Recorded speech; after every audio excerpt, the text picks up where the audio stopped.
Welcome in to the New Orleans Pelicans Podcast, the official podcast of your New Orleans Pelicans. A podcast dedicated to everything you need to know about the squad. Hear from players, coaches, broadcasters, and those who cover the NBA on a daily basis. It's time to flock up. The New Orleans Pelicans Podcast starts right now. Hello, everyone, and welcome to the New Orleans Pelicans Podcast, your official podcast of your New Orleans Pelicans. We continue our player profiles as we've been taking a look back at the season that was for a specific player. Jim Eichenhofer, Pelicans.com. We've had many guests kind of go through everyone in the starting lineup, but the man in the middle, Mr. Jonas Valanciunas, Todd Graffagnini, voice of the Pelicans, will have the honors of going back and looking back at his season. But we always start with asking you, sir, what did Jonas this past season? What do you think of when I mentioned him, man? Yeah, I mean, Graf's going to get into this in our discussion with him, but just the reliability that he constantly shows, the fact that you can count on him so much, that was one of the things that I wrote about in the article that goes with this podcast in terms of Jonas's season review. Played in all 82 games. But on the other side of it too, it's kind of his usage this year is kind of symbolic of the way the NBA is going, where it's like the traditional fives are, Graf is going to use the term dinosaur. They're kind of going away. We've seen guys like Roy Hibbert go from all NBA, all-star to 2 years later, not in the league. And obviously Jonas is not at that point at all. I don't want to make that comparison. I mean, I think he's got a bunch of really good years left, but you're seeing with across the league, teams using small lineups, it's harder for those traditional fives, those 7-footers to stay on the court defensively. So, unfortunately that was part of his season, but he's just such a good dude and so much fun to be around, and just a presence in the locker room that everybody appreciates. Look, I will say this. There's so much to look at from this aspect of it. Fans love him. I mean, fans absolutely love him. When I do my talk show, it's easily, if there's a loss, a fan, we need more Jonas. If there's a win, they won because they used Jonas. I mean, there's so many fans that love Jonas. And I think that, and I bring that up because obviously fans are fans. But at the same time, I think it goes to show you, right? It translates and emotes and it connects. I think people see, because he's not the splashy three-point shooter or the high-flying dunk. I mean, it's easy to see what Anthony Edwards does, Jalen Brunson dropping 40, LeBou flopping. We get all of that. I had to do that just for you, threw in the Laker thing. But the fact that you have a guy that brings the lunch pail kind of worker sort of guy, right? Has scratches all over him, the beard, is speaking the English like that. I mean, but fans love him, like believe that the team requires him in order to win games. I think that speaks volumes to what he does on the court. People can relate to somebody who shows up to work every single day and plays hard and is a bruiser, plays physical. He's not afraid of contact. He doesn't shy away from stuff. He doesn't flop as a certain player that you may have just referenced does from time to time on the basketball court.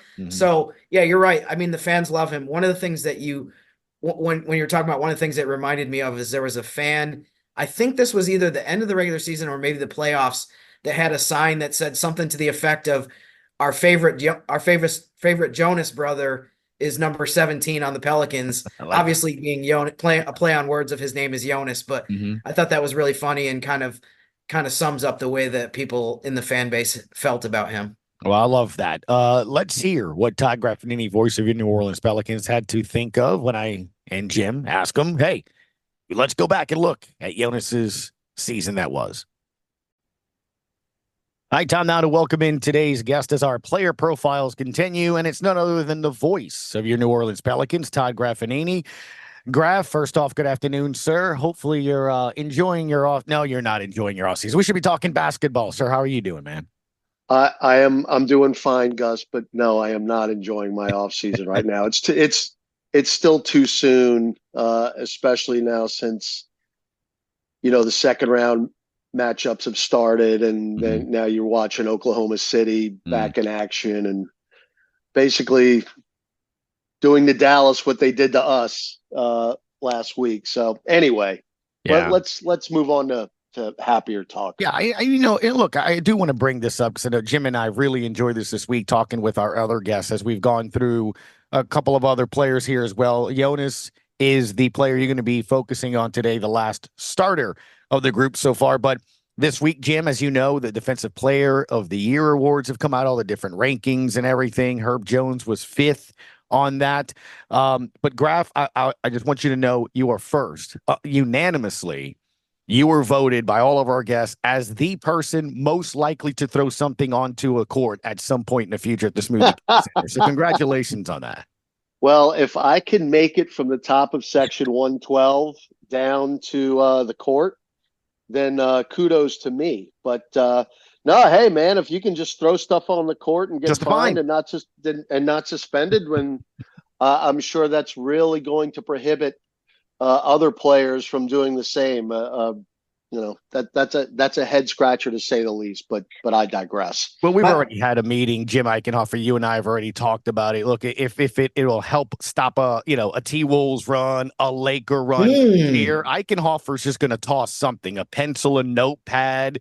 I mean, just stop the run. But he's up there too, though, Gus. I mean, that's a long way for him to throw whatever he's going to throw also. Yeah. There's nothing keeping me from finding a little, like I could even stand in the aisle, like right behind the bench and get a little closer. Well, I was going to say now, Jim, if you wanted to rush the court, that would be a whole different dynamic, and just kind of stick a leg out, and trip Rudy Gobert on the way into the backcourt or what have you. But that might be too far. I think we need to stick with heat packs and other equipment. Let's find out from the training staff, like what they have that can fly the furthest. Like what is the most projectile equipment that they have available? By the way, I want to see what this trophy looks like that Graff is being awarded for being voted the winner of this award. I want to see what this looks like. Yeah, we do need to come up with what exactly that trophy would be on that.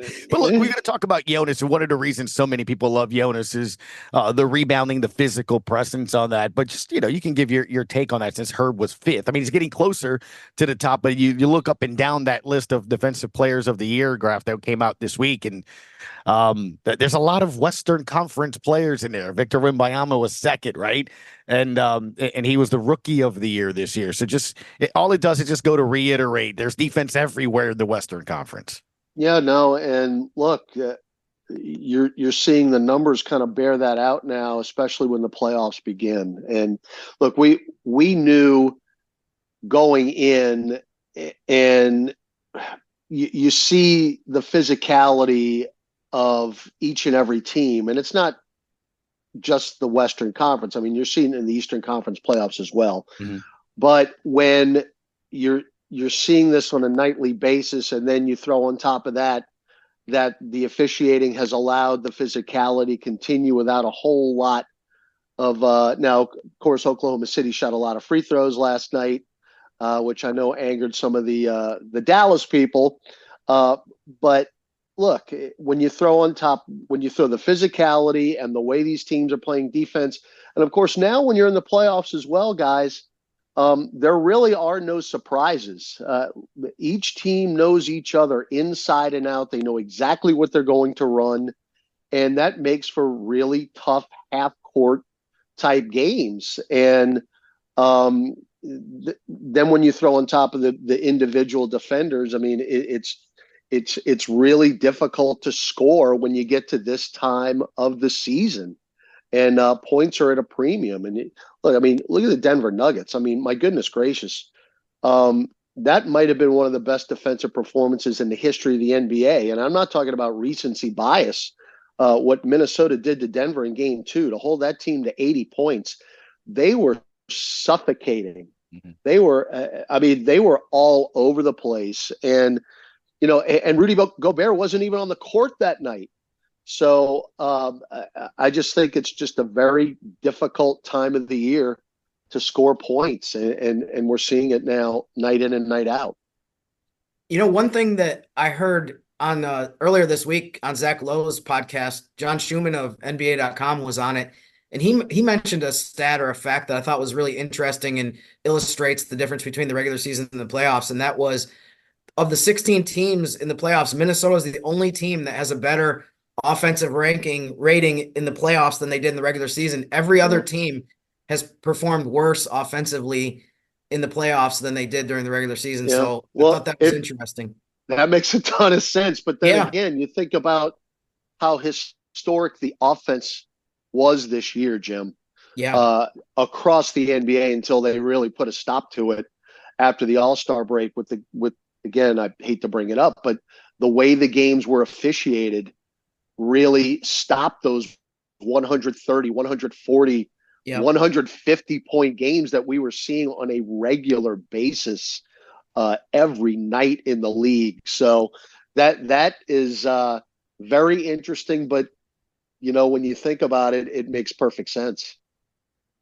In terms of Jonas, the player that we're going to talk about today, I wanted to kind of first, before we get into some of the basketball specific stuff, we kind of put it out there to people, the guests that we knew we were going to have, of if there was a player that you wanted to speak about specifically, and you mentioned Jonas Graf, what are some of the things that you kind of respect about him or like about him, maybe off the court, in terms of just how he carries himself? It seems like he's one of the most popular players on the team among his teammates. What are some of the things that you kind of take away from being around him on a daily basis throughout the season? Yeah, I mean, 3 years now, Jim. And look, you're not supposed to play favorites in my line of work, but I mean, I've made no bones about it. He's been my favorite player on the Pelicans the last 3 years. And, obviously he's an outstanding basketball player, but off the court, just to be around him every day and just to see how he interacts with his teammates and those of us who are with the team and travel and go to practice and everything. He's just a tremendous human being. And the funny part about it is, and I don't know if that's the right word, but I mean, if you didn't know him and you look at him from afar and you see the beard and the hair and just he's got the look, and you're like, man, that guy, if I walked up to him and said something something that he didn't agree with, he'd take me out of the back alley and beat me to a pulp. And that could not be farther from the truth. He's a teddy bear. I mean, he is funny. He makes jokes with everybody who he talks to, especially when you get on the plane and he daps you up and he's like, how you doing? I've gotten pretty good at the Jonas accent, but and just to see him around his wife and his kids, 2 little Jonases, by the way, and he's just been a joy to be around the last few years, and that's really what has stuck out to me. Not just what he's done on the court, but what he's done off of it as well. Yeah, central casting. If I was going to do like the next Bourne Identity movie, he's definitely exactly like he looks like a villain. Door. Yes, he opens the steel door where it's just like your face, and he's knocking in an alley door, an alleyway, and he opens the door and he goes, "Wrong door, buddy." Something like that. Exactly. That's definitely the guy that you don't want to mess with for sure. No, I agree 100%. And you throw the accent on top of it. But to your point, you talk about the toughness. And a lot of times we see the toughness on there. Jim and I talk a lot about what it's taken, and how OKC and Minnesota and all that. And actually, I've brought this up with Zion too. Even on successful shots, he spends so much time on the floor, and to try to avoid that, like Charles Barkley was saying, the fact that guy played in every game, better than we do, right? I mean, you see them travel, the back-to-backs, the going from Denver to Dallas. He started every game. I mean, is that even more of a reason to just admire what he is as a pro basketball player? Yes, Gus, I agree 100%. And Jim, you can help me with this one. He was on pace last year to play every game and talked about it in the middle of the season, despite all the bumps and bruises that he incurs throughout the season.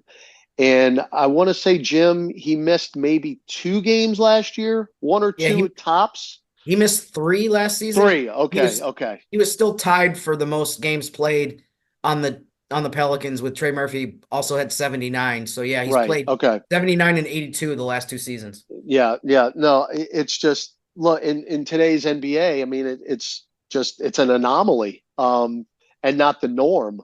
But the man insists on playing every night. He will not even be put on the injury report for any type of situation. I mean, you're thinking, if he left the court early, maybe tweaked an ankle and left the court, even the next game, he would not be listed on the injury report because he's not going to miss. And that is the way. I mean, look, and you think about it, John DeShazer and I talked about it a bunch, especially since we played Sacramento, 6 times this year.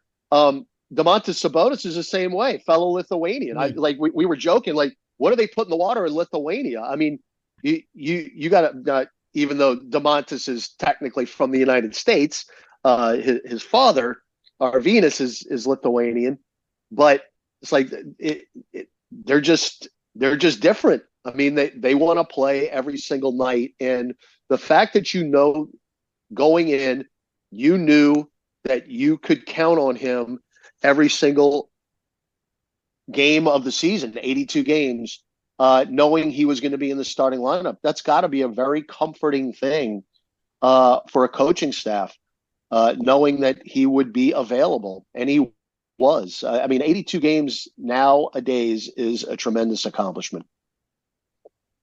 One of the things that we're seeing in the NBA, and unfortunately this is affecting Jonas as well, is partly because of the analytics. You see teams posting up way less than they used to, even say 5 years ago. Because if you look at the analytics, overall the post-ups aren't as effective as, 3-point shooting or getting, drives and kicks and stuff like that. But what did you see from Jonas this year, though, when they went in the games where they went through him offensively? It seemed like, even though in the second half of the season, his minutes definitely went down, there were a bunch of games in the early part of the season or even through the midway point where he was, a big option on offense and maybe even the number one option in some games where they beat, you mentioned Sacramento going 6-0 against Sabonis. They had a lot of wins as well against some of the traditional bigs like Alperen Şengün. One of the games that Jonas played really well too was in the in-season tournament against Jokic in Denver. So what did you see from him, on the nights when they really ran things through him? Yeah, no, I thought that his most effective games were when he was going up against a traditional 5. I mean, I think that's when he was at his best. And then when you would see the offense run through him, I think he's a very underrated passer as well. He was able to find his teammates for open looks and obviously, you talk about the rebounding and what he was doing on the inside and getting those shots in the paint, which, he missed. I think he missed a lot more this year than he had in the last 2 years, which maybe hurt a little bit. But, again, going back to it, Jim, I thought he was very effective when it was strict old school basketball type. And when you're talking about the analytics and you saw the teams not go through their traditional 5s. If teams now have traditional 5s, that's become a bit of a rarity. It's almost like a dinosaur in today's NBA. That's when you would see the small ball lineups, and that's when Jonas would not be as effective, and that's why his minutes were down.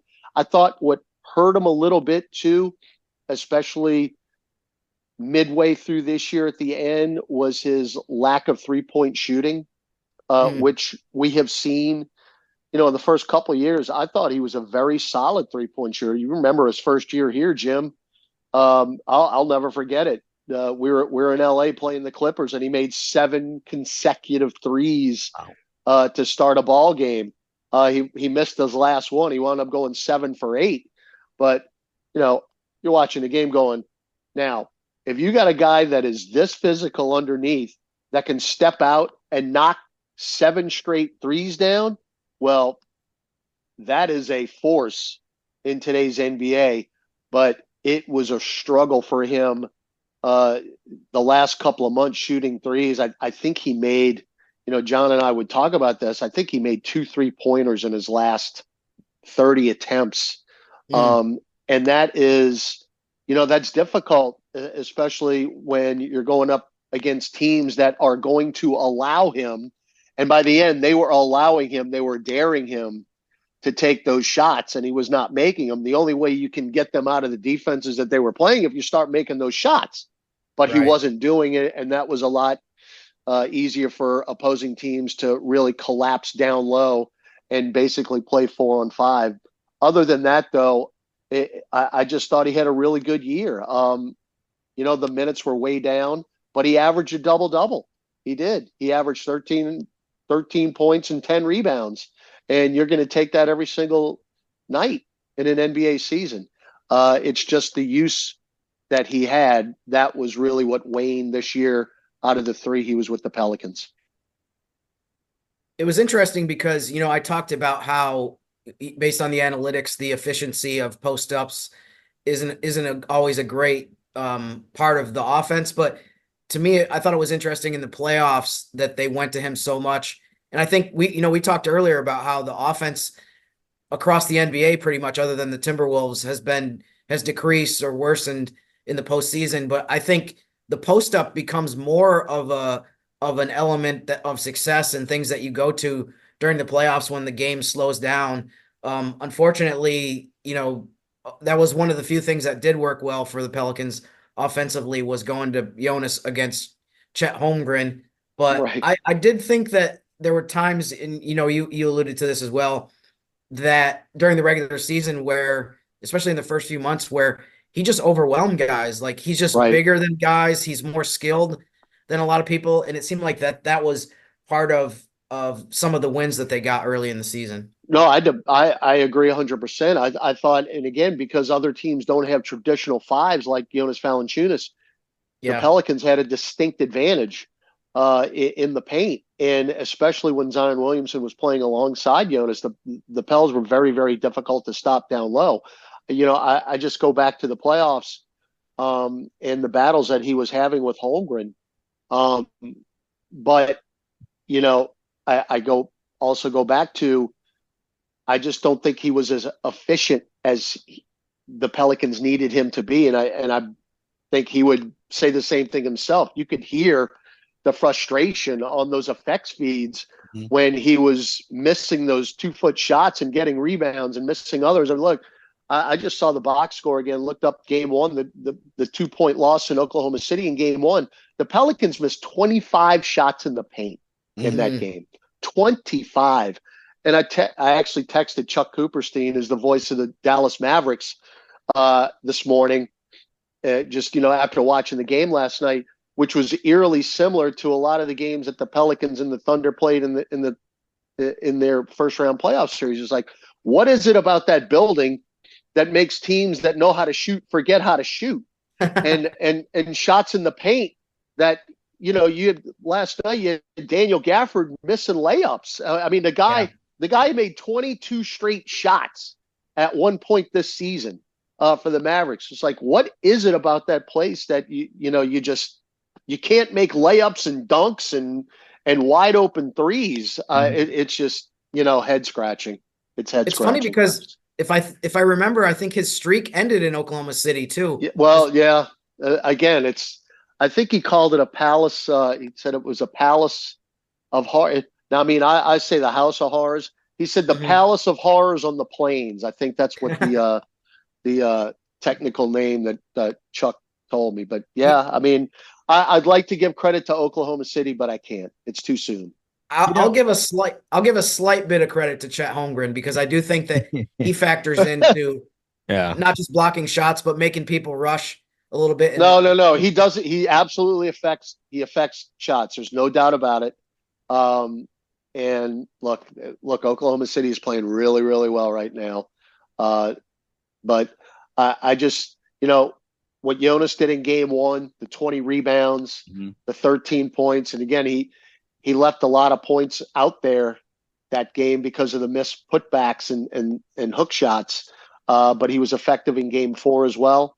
I thought it just, We just need a little bit more, but he wasn't alone in that aspect. It was just it was a tough series. It was a tough series. Well, Graff, all I know is I'm watching that game 1 between Dallas and OKC, and I'm putting together my Little League lineup. So I'm on the couch, not watching, listening. All I heard was steal, dunk, steal, steal, dunk. And I'm like, well, maybe I think I text you, Jim. I said, maybe it wasn't us. It's just what Oklahoma City's that good. No, they're turning Dallas in the open threes. I mean, that fourth quarter, I think that's the thing too. I mean, it's so easy to look at it and say, hey, well, the Pels can't close out.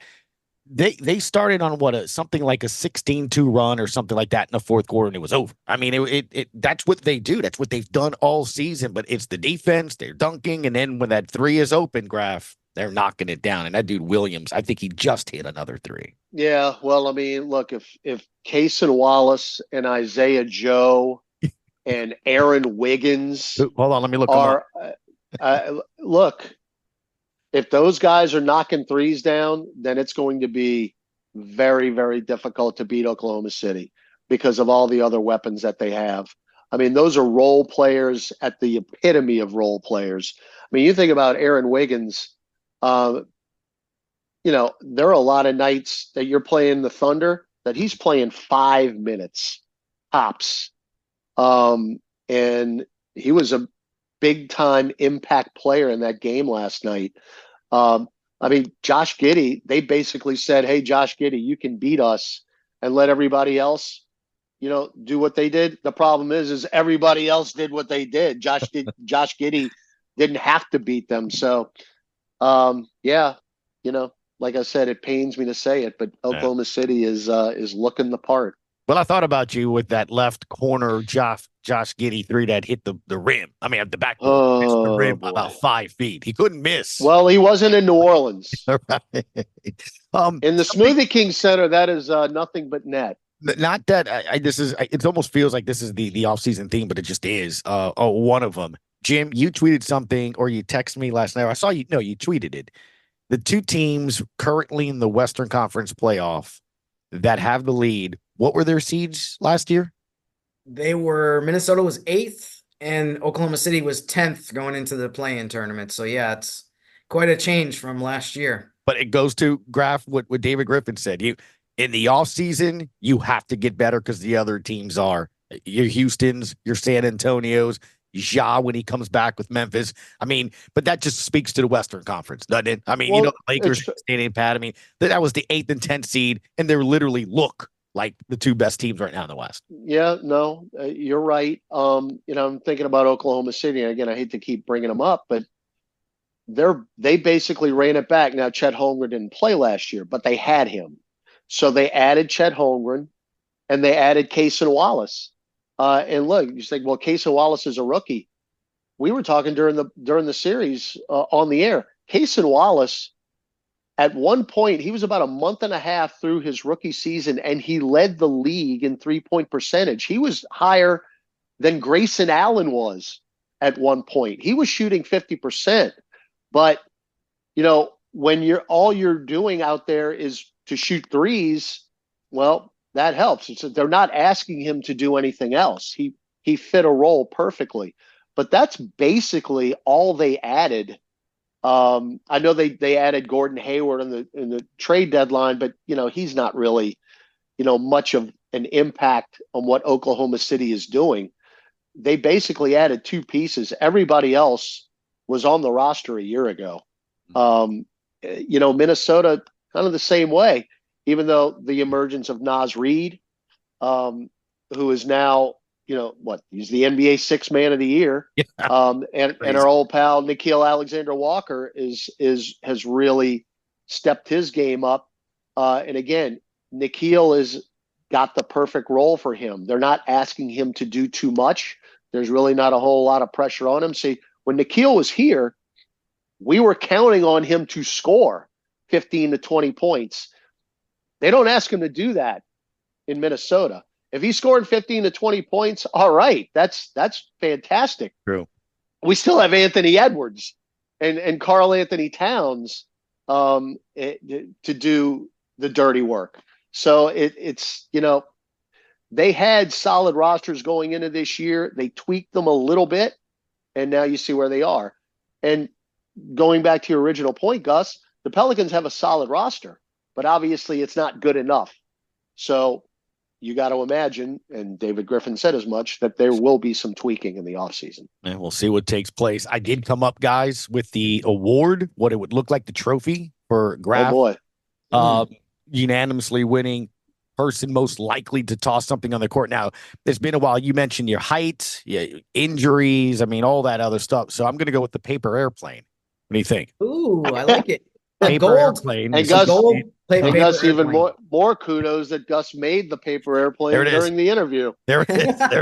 There's our. I have no idea if this actually will fly, but just we'll put that on a little base on something, and there it is that way. Because I do think both of you guys could, make a little paper airplane. Oh, now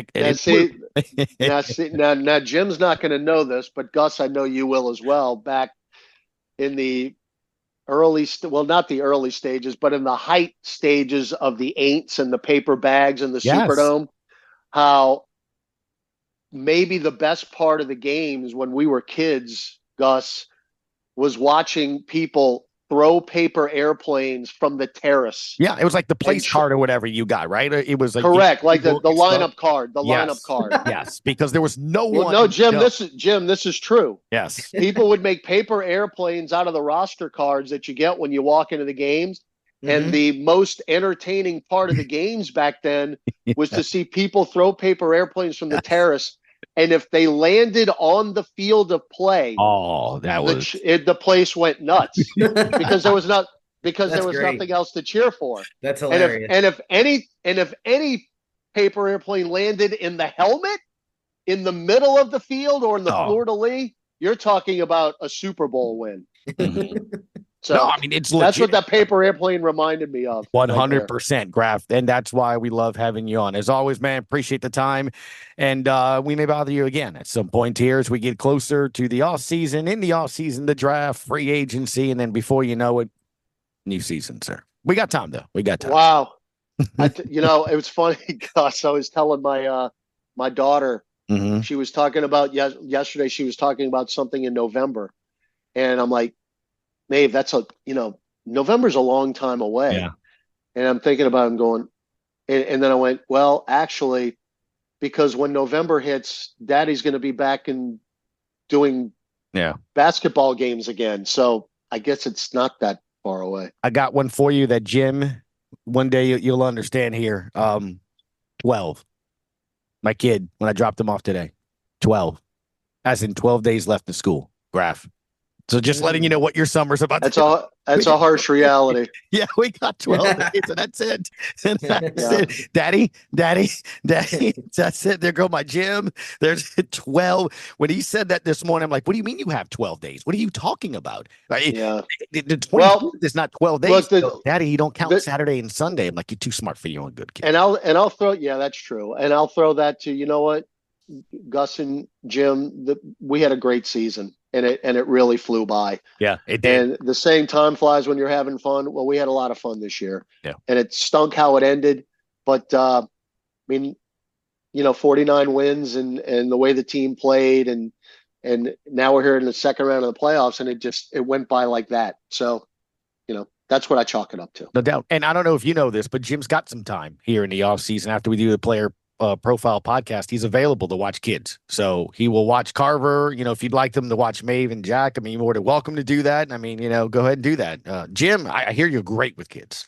I just got word I'm busy now this summer. So, sorry, just got word, huh? just found out. Got the notification. Yes, a 70-day expose into the season in which the Pels won 18 games. How about that? You can go back to that. The season that was.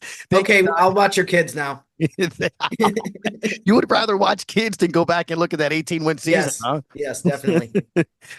Dan Dickow. All right, Dan guys. Dickow. Thank you as always. All right, gents. He's on a billboard. He's been on a billboard more times than we have, Graff. I'm just saying. And as it should be. I was a part of that season too, Gus. You forget. I know. I remember. Todd Graffagnini, voice of the New Orleans Pelicans. Thank you, man. Appreciate it. All right, gents. Our thanks to the Graf for that.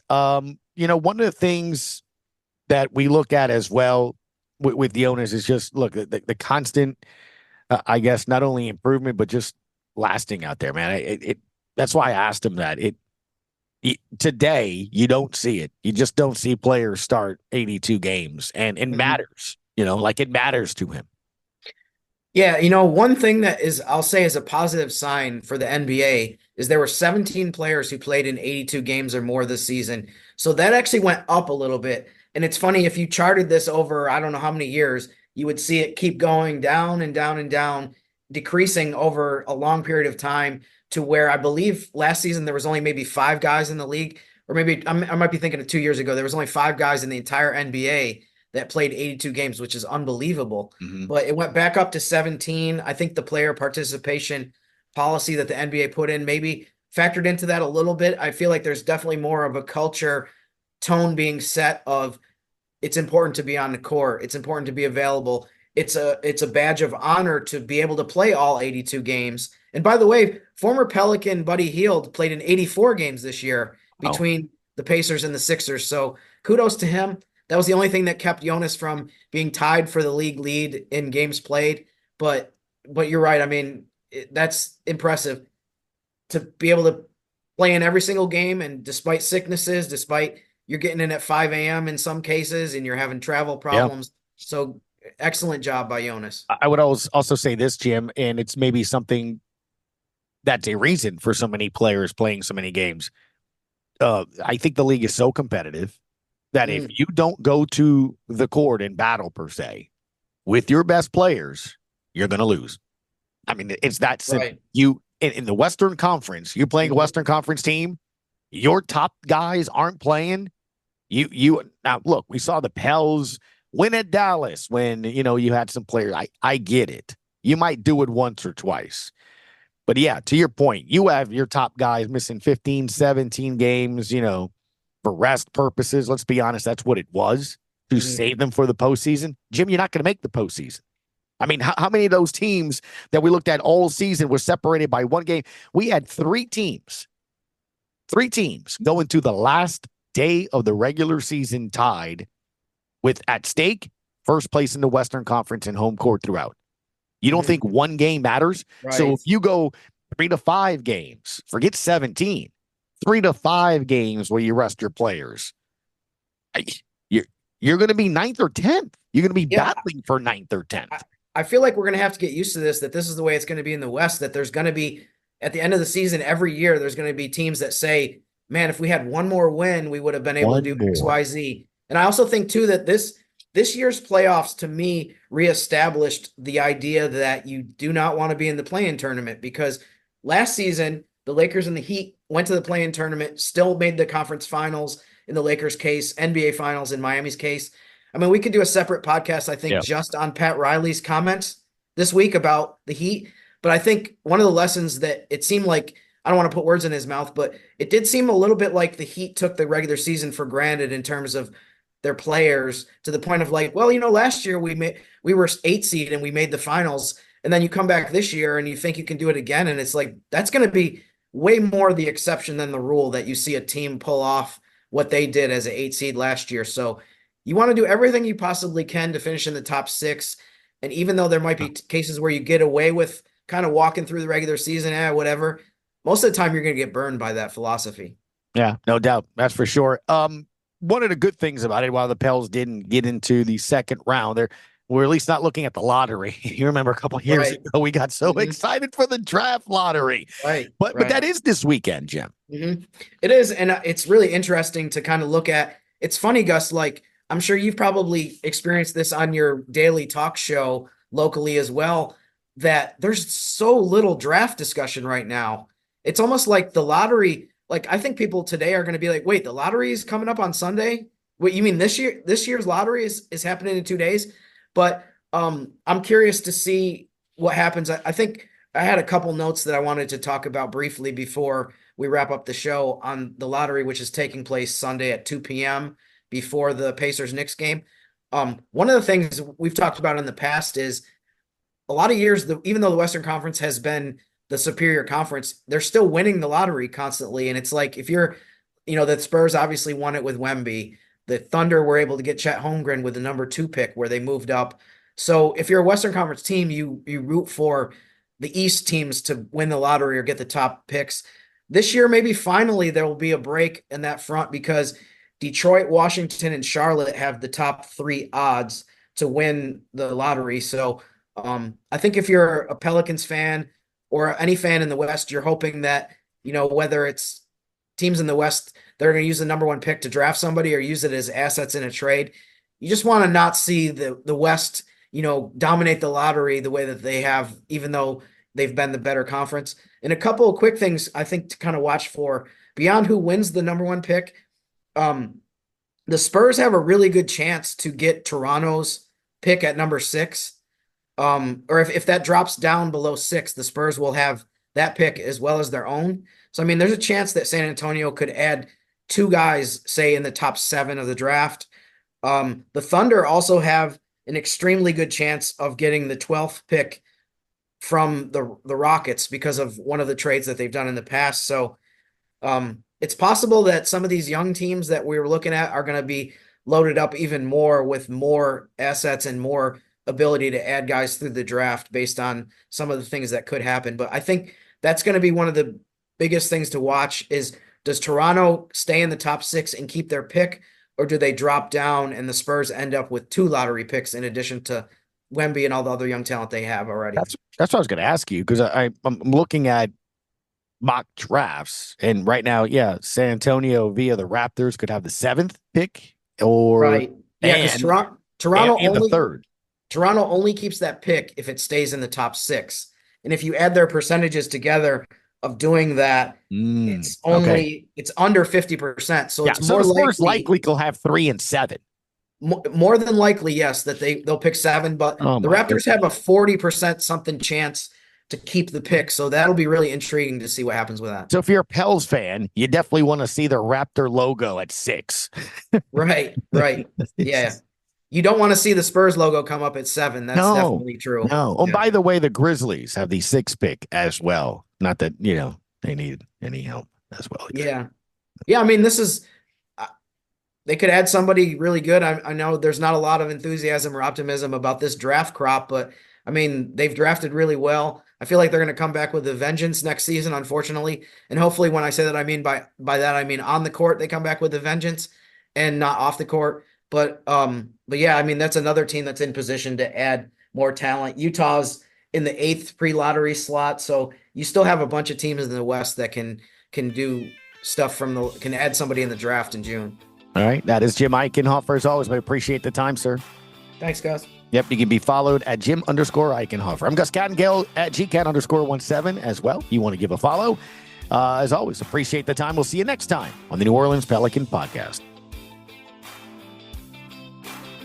Thanks for listening to the New Orleans Pelicans Podcast.